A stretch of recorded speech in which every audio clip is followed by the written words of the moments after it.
The world is really waiting for word from the American president, while the skies over both cities look and sound like this.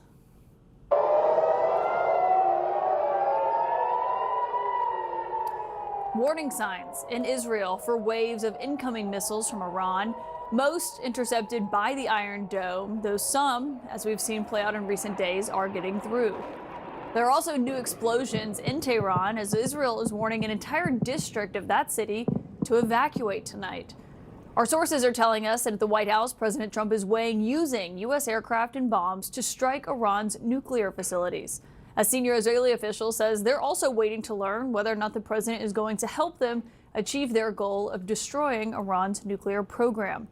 The president huddled with his national security team in the Situation Room for over an hour today on this very issue. You can see generals and cabinet secretaries entering and then leaving the White House complex throughout the day.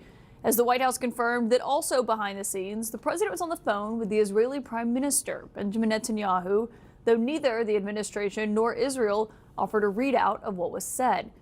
We didn't see the president in front of the cameras today, but when we questioned him overnight about where he stood on Iran, this is what he told us on Air Force One.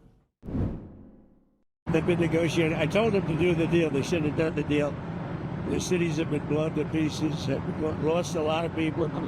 They should have done the deal. I told them, do the deal. So I don't know. I'm not too much in the mood to negotiate.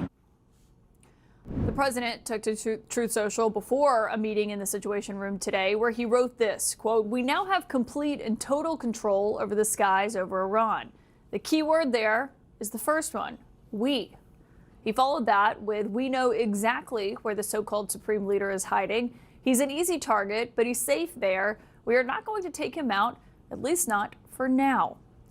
And then in all caps, the president demanded, quote, "unconditional surrender." If the president does order a U.S. strike on Iranian nuclear facilities, there are still major questions this evening about what could follow, including whether that U.S. strike would be guaranteed to reach Iran's most precious nuclear sites, which are built into mountains deep underground.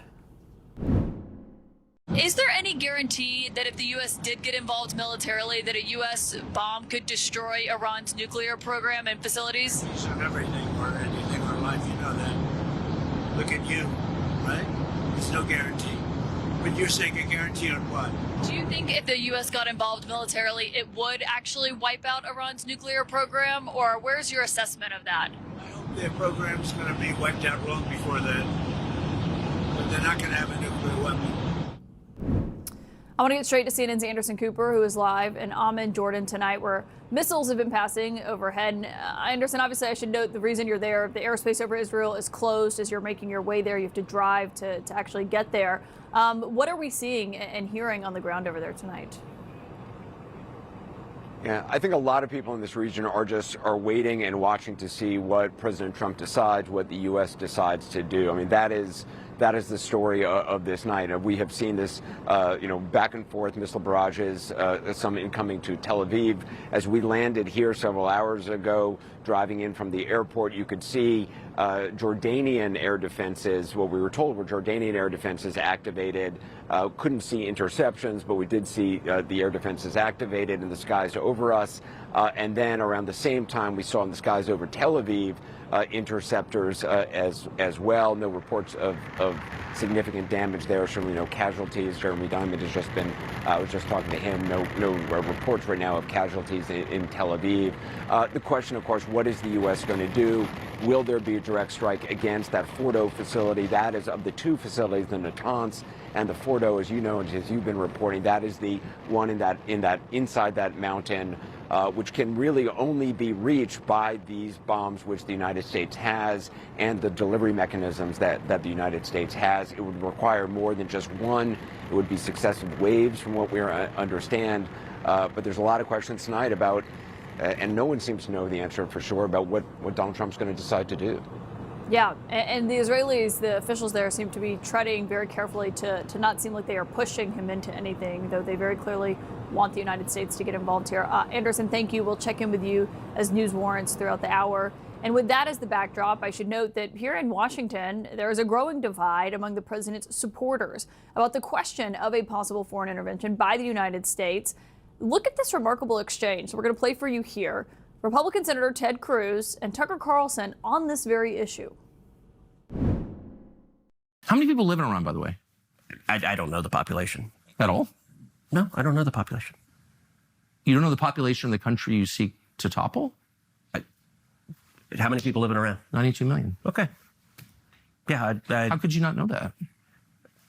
I don't sit around memorizing population tables. Well, it's kind of relevant because you're calling for the overthrow of the government. Why is it relevant whether it's, because, it's 90 million or 80 million or 100 million? Why is that relevant? Because if you don't know anything about the country... I didn't say I don't know anything about Okay, what's the ethnic mix of Iran? They are Persians and What percent? predominantly Shia. Okay, No, this is no, cute. it's not Okay. even... You don't know anything about Iran. So Okay, actually, I am not the Tucker Carlson expert on Iran. You're a who senator says, who's calling for the you're one who overthrow of the claims- government. You're the one you who don't know claims anything about the country. No, you don't know anything about the country. Deeply revealing. Joining me tonight is Republican Senator Tim Sheehy of Montana, who sits on the Armed Services Committee and served as a Navy SEAL. I'm not going to ask you the population of Iran, since you just saw that, but that does show people the divide that is happening in your world over what the president should do here. What do you think he should do? Do you support strikes on Iran? Well, it's not my world. It's our world. The truth is there are deep divides across the spectrum on both sides about what we do here. Let's speak very clear. The Democrats have been deeply divided over whether Israel has a right to exist as well. There have been Democrats calling for... The Republicans are in power. So what are... No, I'd argue, that that they have almost half the Senate and half the House. So the Democrats have a lot of power right now. They have the power to do a lot of things. But back to the point is what do we do right now? And the truth is, Iran has been a pernicious adversary, a brutal, savage adversary of America and Israel, and the Western world for 45 years. I mean, prior to 1980, Iran was a symbol of what the Middle East could be in this new era of oil wealth that was cascading across the region. Freedom, opportunity, innovation. When this regime, this brutal, murderous regime took over in 1980, which started, by the way, with taking hundreds of Americans hostage at our embassy, we've seen nothing but murder, attack, terrible, terrible oppression from this regime for 45 years. And nowhere is that more apparent than right now in Israel as they launch their entire fleet of ballistic missiles to wipe a nation off the map. But why strike now? Well, first, do you support Well, first of all, the I didn't strikes? say we should strike. Do you support strikes? I support what Israel is doing 100%. Do you support strikes by the United States? If President Trump I don't think we decides need to get directly involved because I think we've been very directly involved in the region for 25 years. I think what Americans have spoken very clearly about is we don't want more war in the Middle East. Now, I think our ability to help to help Israel be precise and successful in their strikes in Iran is key. And if that means providing them the equipment to do so, intelligence to do so, the specific bombs and platforms to do so, I'm totally supportive. But it's very important that we draw a line in the sand that the American people have made very clear they don't want us going to war anymore in the Middle East. They don't want boys and girls from their American families on the ground there. They don't want to get drawn into prolonged conflict. But I think it is in our interest, it is in the American people's interest to see Iran put back in the box. They can stop this tomorrow, just like Hamas could have stopped the war in Gaza. They can stop it tomorrow by giving up the nuclear program. Where is that distinction in supporting Israel as it strikes Iran and the United States striking Israel? You're saying you don't support the president having a very clear U.S. distinction. bombers that go distinction is not and hard strike at all. those facilities. I mean, how is the distinction hard between having Israeli forces do the job versus U.S. forces? That's a pretty clear distinction. Well, it wasn't clear in how you answered it, at least not to me. I just wanted to make clear. You're saying you do support the United States giving Israel support and whatnot, but you don't support the United States actually going over there and striking their nuclear facility. Well, I mean, that decision can be made by one person and one person alone right now. The president has to decide, am I going to send American bombers and American technology and American servicemen to carry out this strike? If so, that's his decision, and I think if he decided to do so, I'd support him. Ultimately, though, what it has to be is Iran has the opportunity. The power is in Iran's hands right now. If they give up the nuclear program, just like the power is in Hamas's hands to end the war in Gaza, give up the hostages and we'll stop attacking you. Give up the hostages, we'll stop sieging Gaza. Iran can say, you know what, done. We're done with the nuclear program. We will unconditional surrender, as the president said.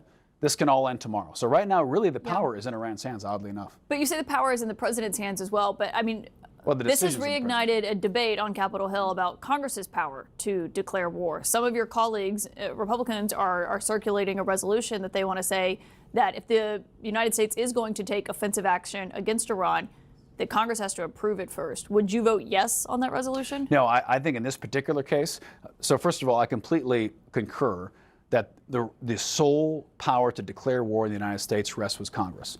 That's a constitutional responsibility of Congress. I think it's a huge error we've made over the past 80 years since World War II that we have instead authorized the AUMF, authorized use of military force. We've essentially outsourced to the president the power to declare war. So that sounds like you would support the resolution. I would in general, but this isn't declaring a war. This is involving ourselves in a precision strike that, in frankly, a war that's already been going on for 45 years. We've been fighting Iran for 45 years. We fought Iran in Iraq. We fought them in Afghanistan. We've been fighting them in Beirut. They killed 246 Marines in Beirut in 1983. They killed thousands of us, including many of my friends in Iraq and Afghanistan. So let's be very clear. This isn't a new front of a war. This is an adversary that we have been fighting directly for 45 years.